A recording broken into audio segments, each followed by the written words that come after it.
Hello, my name is Eugene Chateau, and in this video, I will try to give you a brief overview of my thoughts on ethics, nursing, and healthcare in general. I have been a nurse for a little over 4 years, and I have worked for the same wonderful organization in the greater Seattle area for over 6 years now. I started as a nursing assistant while I was in nursing school, and since then, I have been a staff nurse, a charge nurse, a nurse leader, and a mentor on my unit. I was born in Belarus and came to the United States over 18 years ago. I got my bachelor's degree in education and I started my career as a teacher of English, but to be honest with you, I did it mainly to advance my language skills and not to be completely lost when I traveled abroad and came to the United States. I have worked a variety of jobs since coming to the United States, but my lovely wife has inspired me to try myself in healthcare, and I'm happy to say that I have found my calling in it. I believe in achieving the greatest success in a career by going through every step of the hierarchy, and thus today I am studying to be a nurse practitioner. Nursing is a unique profession. You get to touch many people's lives. You get to support people in their toughest and most vulnerable moments. You get an opportunity to meet someone for the first time in their life and have them entrust their life to you. This puts a tremendous responsibility on a nurse, and one's ethical and moral values have to be of the highest order to represent people on their journey to health and well being.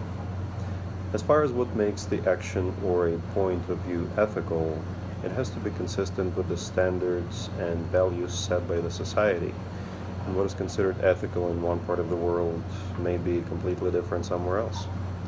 I can say this with a great degree of certainty because I come from a country that had universal health care, and when I was growing up, I just don't remember anyone ever worrying about the affordability of health care or questioning whether the health disparity they had was something that was covered under their insurance plan, for instance.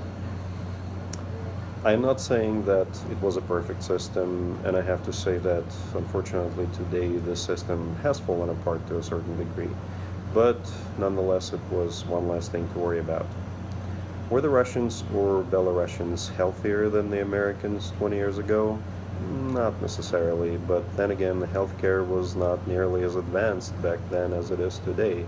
But still, the Russians did not have to second guess themselves on whether or not they could afford the treatment necessary for their survival. Healthcare is a basic right of an individual in a developed society. Access to healthcare should not be restricted to anyone based on their race, country of origin, religion, income level, sexual orientation, or a political affiliation.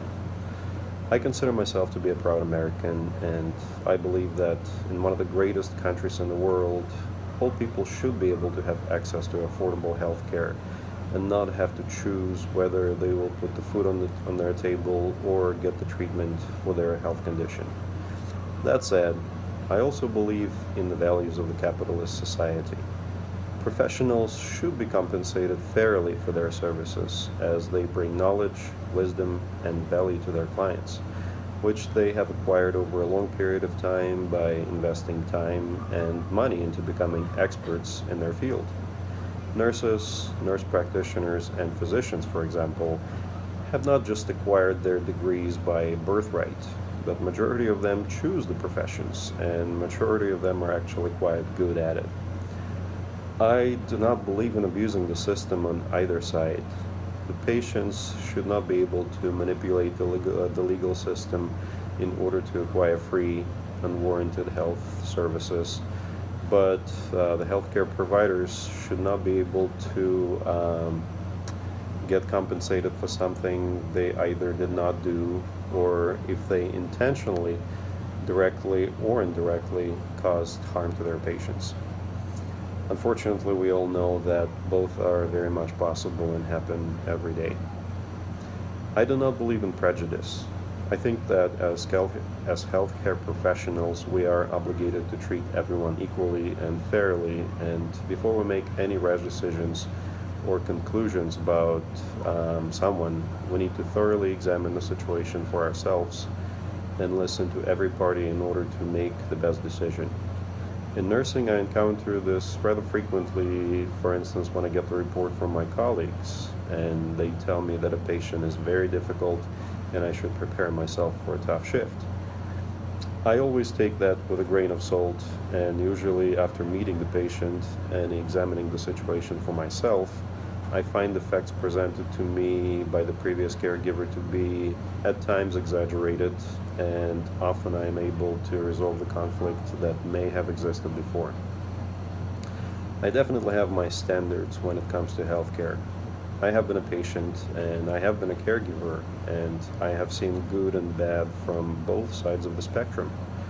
I put myself in my patient's shoes and I always treat them as if they were my family members. As a patient, I have come across some amazing caregivers, and I also have come across some pretty bad ones. I learn something new every single day, and I always work on improving myself and my work process. And for instance, whenever I get to train someone new in my unit, I do my best to show them my ways and instill the sense of pride in this wonderful profession. Thank you very much for watching my video. I wish you all very best this semester and with the rest of the program.